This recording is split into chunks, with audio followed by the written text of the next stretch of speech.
Hello, guys. Hello. Welcome to Desperate Time. I'm back online.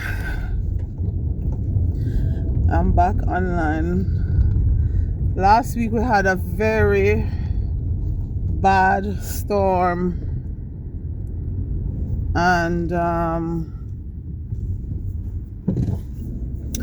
we were off the grid from Thursday. We were off the grid. No light, no internet connection, no phone connection, no eating in the house. And this is a cold country, and this is winter time.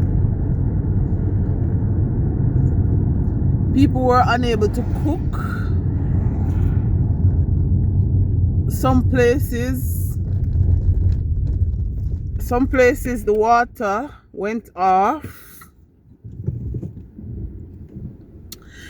Some places still haven't got back any light up to now. Thankfully, here we have gotten back some light. Thankfully for that, because I'm telling you, it's not easy surviving in a cold country when there's no light. But as I was going through this from last Thursday, the thought came to my mind,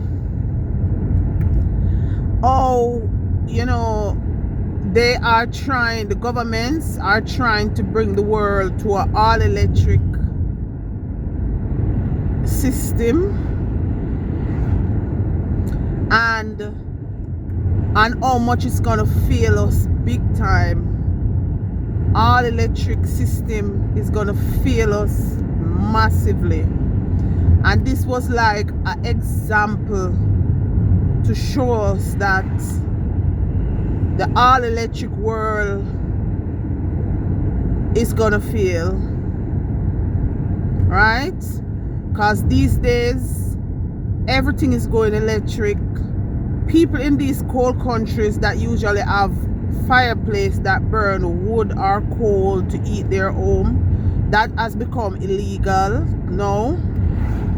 I think in some places they start issuing fines of £1,000, you understand, for burning wood or coal in your fireplace. They are pushing for people to have electric fireplace. Well, I have an electric fireplace, but that's how I got the house anyway. I got the house with an electric fireplace, so that's how I have it. I love the wood burning or the coal burning fireplace, but they are issuing fines to people that continue to use those fireplaces. But I think nevertheless people still continue to use it. And with what happened last week, a lot of people wouldn't survive if they didn't have that, especially the elderly. Like, I was so worried for the elderly because the cold, they feel the cold a lot in their bodies, and especially for those who are suffering from aches and pain, arthritis, and stuff like that. And for people who are also vulnerable, who have certain illness or disability, it's rough. When I look at and some places I've got back light here, when I look at the situation, and I said, and they just started to open up centers yesterday where people can go and have tea or make hot water bottles. Just yesterday they start doing that. And but what I wanted, what I was what came to me last week, because the storm started, they reported that the storm was going to be Friday morning from 7 o'clock in the morning, right? And I guess a lot of people were preparing from Thursday for the storm because they said it was going to be a big storm, and they tell you that it's possible that, you know, the light would be gone, the internet and stuff and so forth, right? So I guess a lot of people were in preparation mode, getting up stuff and so forth, right? But on Thursday night, which I could say Friday morning, but it's before the storm, was about 4 a.m. Friday morning. We remember now the storm was supposed to start at 7 a.m. in the morning, but from 4 a.m. before the storm starts, they cut the light off. And I know it wasn't the storm. I know it wasn't the storm because the storm had not started yet, right? And they cut the light off from 4 a.m. in the morning.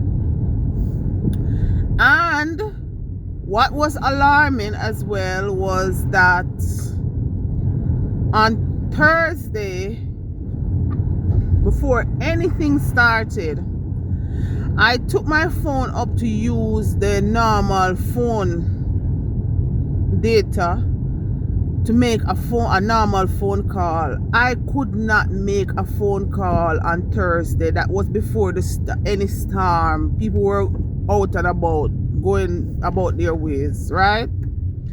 And I took my phone up to make a normal phone call, and I realized I could not make a phone call, right? So I was wondering, is it my phone company probably, you know, have some issues, right? So my daughter, she used the same phone company as me. So I asked her and she said, yeah, I'm having the same issue. So I said, okay, maybe it's our phone company, right? But about an hour or so after that, I called somebody on WhatsApp because we could still use the internet, but we couldn't use the phone. I called somebody on WhatsApp in London, right? And that person was telling me that their phone service has been cut as well, which is not the same company as mine.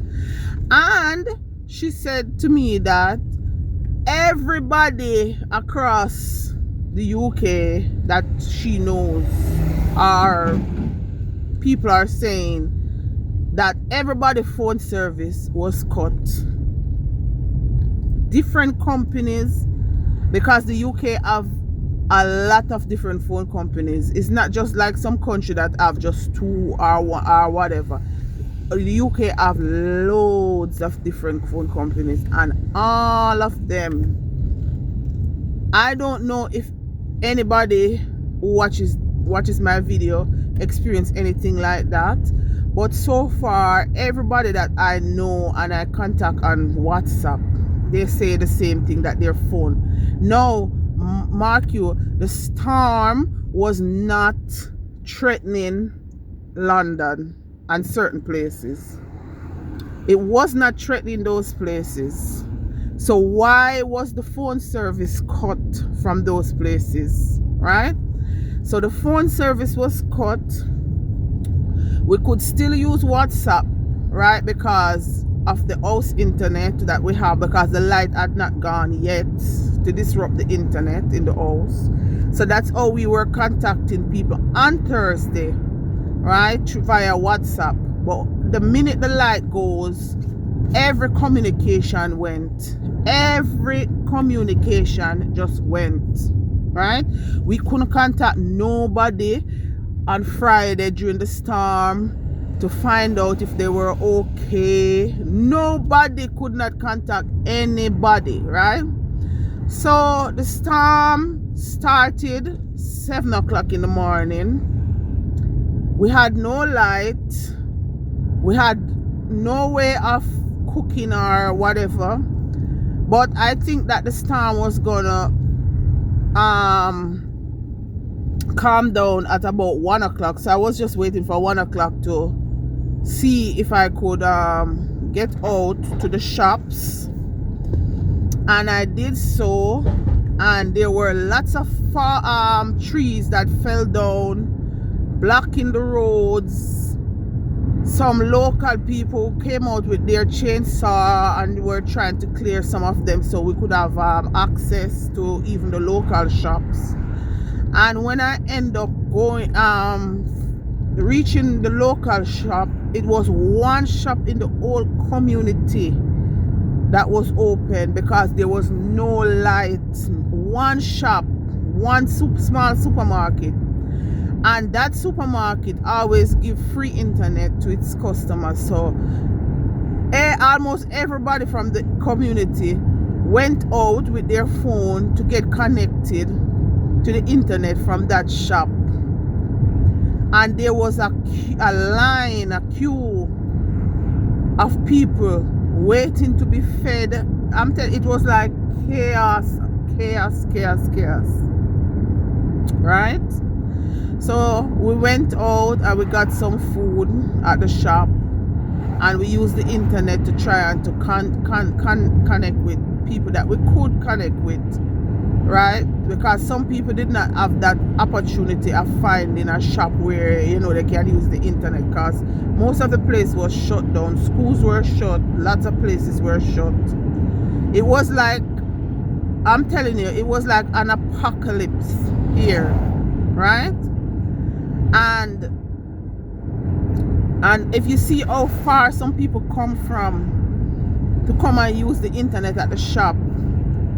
So when we finished using the internet, contact whoever we were contacting, realized that some people, they never lose power in their home, so they had light. Some people, but it's just a small percent of people. The majority of the people, I think they said that the majority of people lost power because they say where a lot of power lines were down, trees fall on top of them, and it was like just pure chaos. But as I was thinking about this, you know, and how they turned the light off from 4 a.m. before the storm, and the phone network went way before the storm started on Thursday. And then when the light went, it goes with the internet, and there was absolutely no connection with nobody from the outside whatsoever. It goes to show that this electric world that they're trying to create, is it's like a setup. It's like a setup to switch things off on people, however and whenever they choose to do it.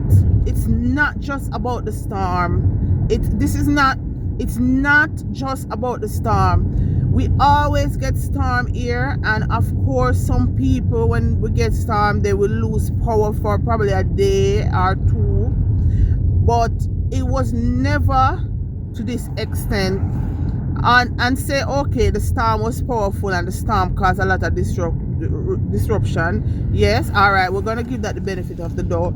But tell me why they shut down the phone service from early Thursday, and so much different networks company was shut down even in places where the storm wasn't threatening, right? And then it takes days. Some people, they say it's 10 days, 3 weeks before they can get back power. And this is a cold country, right? It's a lucky thing that I was born and I grew up in Jamaica, and I know survival skills, right? And from the pandemic time, I had bought a coal stove, right, and a bag of coal, and I had those in my shed from them times, right? So when I realized that the light wasn't coming back on, we were unable to cook. I'm not gonna go out to the shop to buy those kind of food every day and live on those kind of food, because those are not even food like that, you know. And I'm not gonna stay in the house with my family and die of cold, you know. So I had to switch on my survival mode. So I took out my coal stove and my bag of coal and roll up my sleeves and catch that coal stove up, and we cooked, and we make lots of hot water bottle so we could put it in our beds, you know, in our sofa chair, wherever we'll be sitting. Then I have candles, I have flashlight, I had battery operated lights in the house, and at one point I was using this cupcake baking tin. I don't know if you know those cupcake baking tin with the different holes in it, and I dropped candles, like 4 candles, 8-hour burning candles in those holes, and put a very thin pot of water on that, and I got hot water for hot water bottle and tea. I'm telling you, it was a whole survival story here. I'm telling you, it was a whole survival story. Right? And it's not about sitting down and worry and saying, oh my God, how am I going to survive? It's about using the skills that we have and the survival instinct, you know, that we have, because more of this is coming. More of this is coming. I'm telling you. Think about this. That is why sometimes when I say on my video, I don't know how people kind of live careless in the terms of getting up every day and just focusing on drama and, you know, not seeking God's wisdom, knowledge and understanding, not praying about things and asking God to show us, you know, because there's going to come a time when, if we don't agree to certain things, right, that is coming into the earth, things will be turned off on us. Things will be turned off on us. And what are we gonna do? What are we gonna do? Right?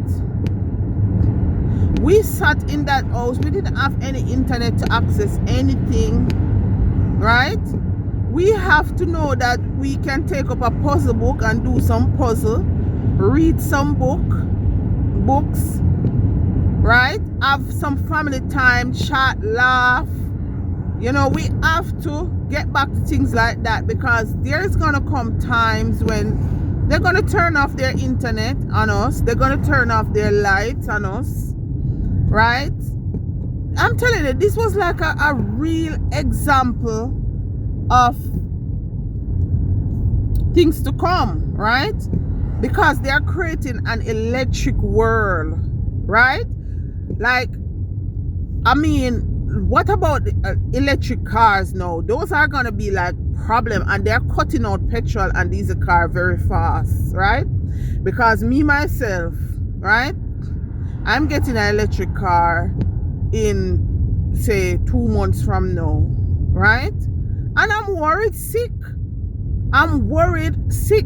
And people might ask, why are you getting an electric car? Because now they're telling you that we're cutting out petrol and diesel car in the next 3 to 4 years, right?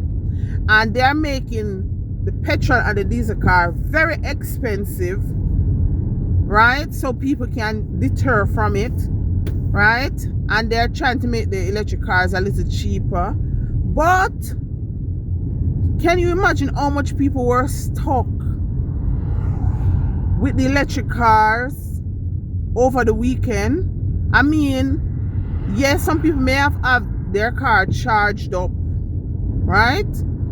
But then again, most electric cars, even on fully charged, can go probably about 280 kilometers before needing to charge again, right?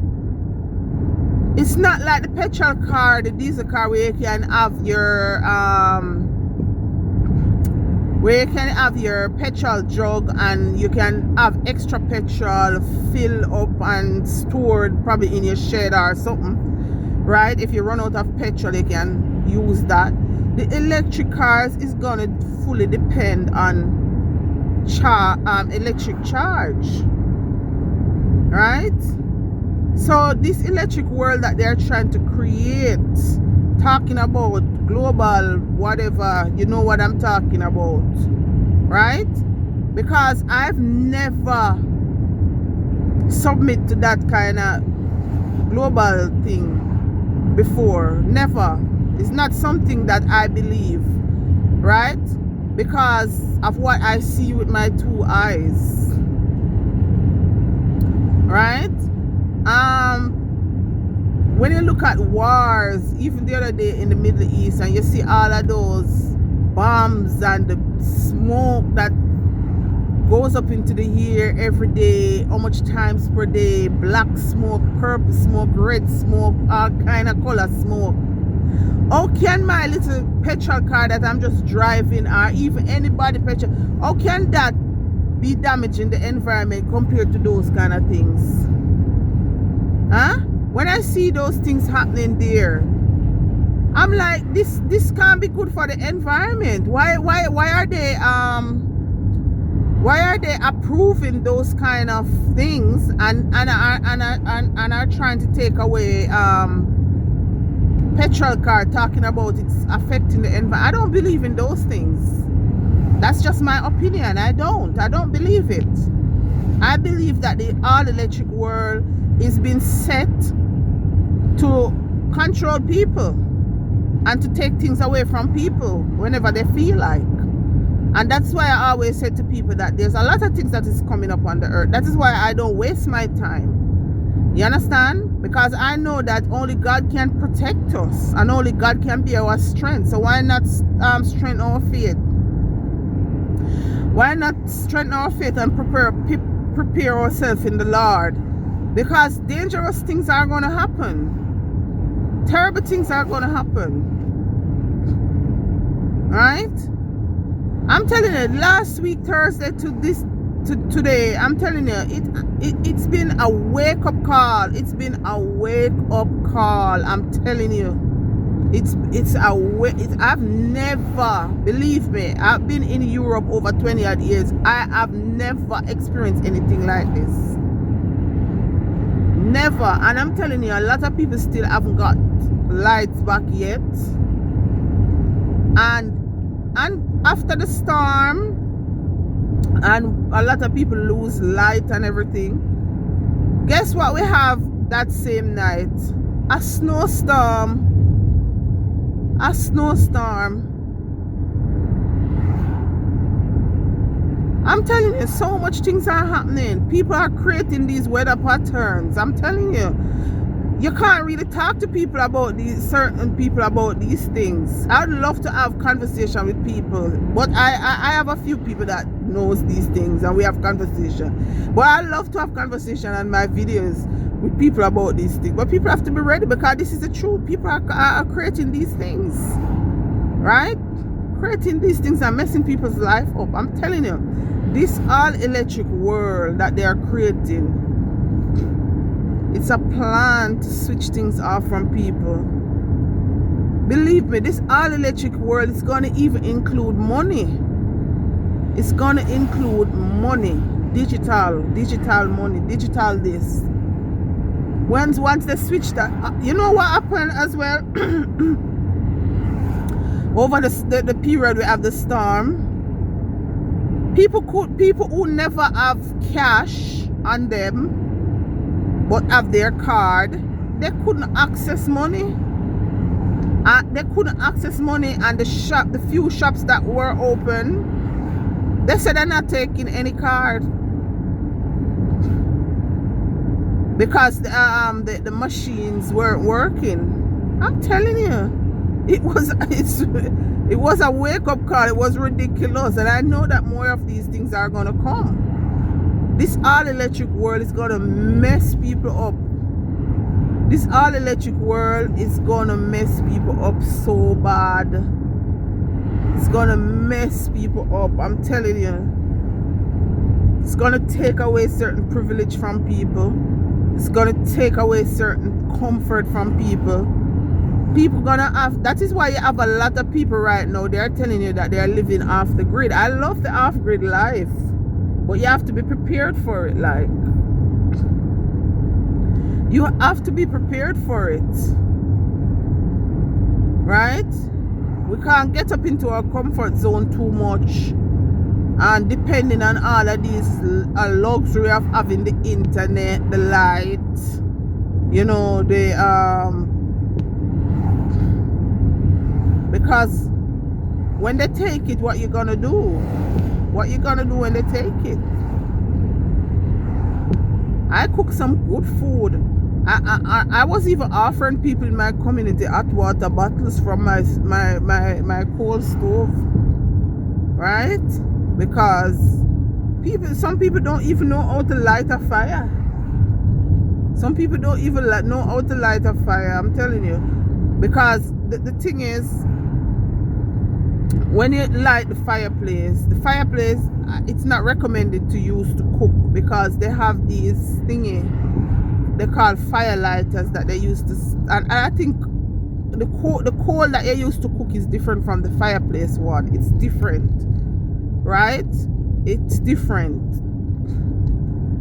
So it's not recommended that you use the fireplace. And then they have this thing called fire lighter. It smells like oil, like kerosene oil soaked in something that they used to light the fireplace. So people probably know how to use those things to light their fireplace. But to light a coal stove that you cook on with that type of coal is a different coal. It's a cooking coal, barbecue type of coal, right?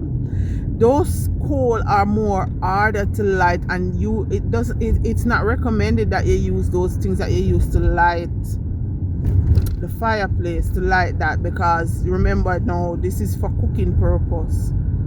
So I have to remember back in Jamaica where we get some little wood and just chip them up fine, chip them up fine, and then we use a piece of paper, and then we use those little fine chips to help catch the coal. Yeah, when you learn those survival mode growing up, you never lose it, like, unless it's pride and ego take it away. But it's not something that you lose like that, unless you're just full of pride and ego. You just think, oh, I can't get my hands dirty. I can't get I have to scour when the light came back, I had was to scour all of my pots because they were all black. They were all black. But hey, that's the least. That's the least of the matter, because when you in that situation, you can get a hot plate of food and a nice hot cup of tea and hot water bottle. You don't really care about the black pot, because you can scour that. I scour all of my pots already. They were all black from the thingy, the coal stove. But what I'm saying is, people need to prepare themselves, you know, for a lot of things that are coming up on the earth. You know, I'm telling you, I'm a very deep person, and I look deep into a lot of things. I just probably don't do them in videos as yet. I might do them soon. You understand? Because we need to have this conversation. Like, the world is not what we think it is. There's demons operating through human beings. You understand? And they're operating through leadership mostly, because that's how demons operate. They operate through any form of leadership, because if you can get the head, you can take down the whole body, right? And that is why demons love to operate through leadership. So whether it's leadership in the home, leadership in the church, leadership in the world, in the community, in the world, you know, they love to operate, and these human beings give themselves over to be used by these demons, you know.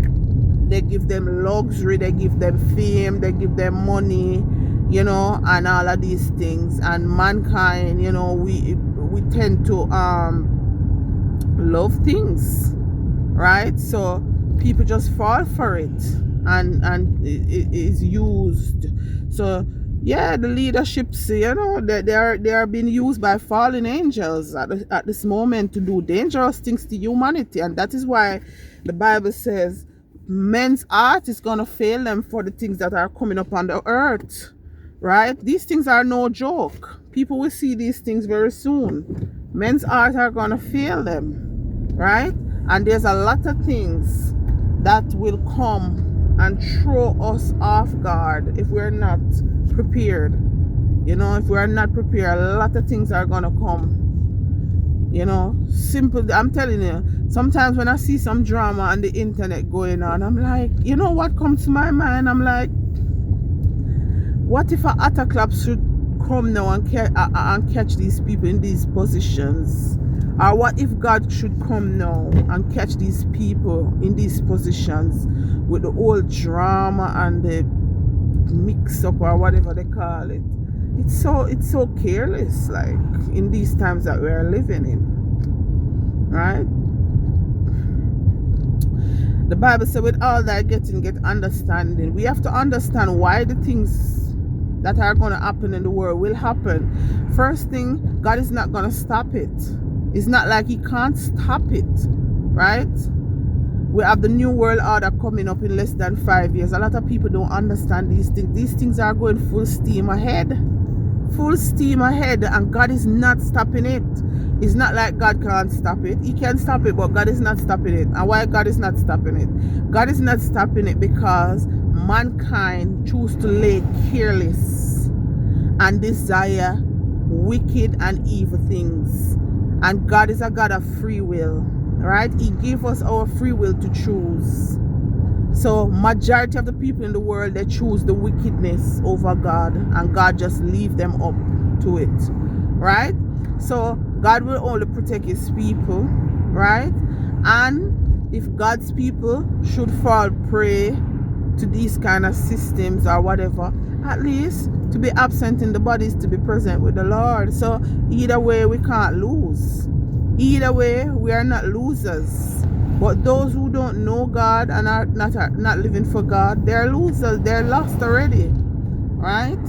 So it pays to stay with God. It pays to serve God. It pays, you know, it pays whichever way, right? There's no losing with God.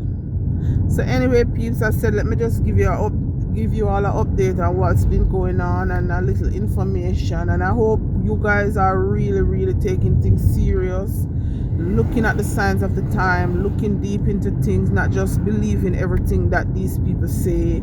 You know, I'm not saying get up and go and protest or rebel. No, God, you understand? Pray, fast, seek God. Let God show us which direction to turn. Let God show us how to hack, how to, you understand? Because at the end of the day, he said, vengeance is mine. You know, we leave all those things to God. We don't avenge people, right? Anyway, let us continue to pray and have a blessed day. And I look forward to the comments. Bye.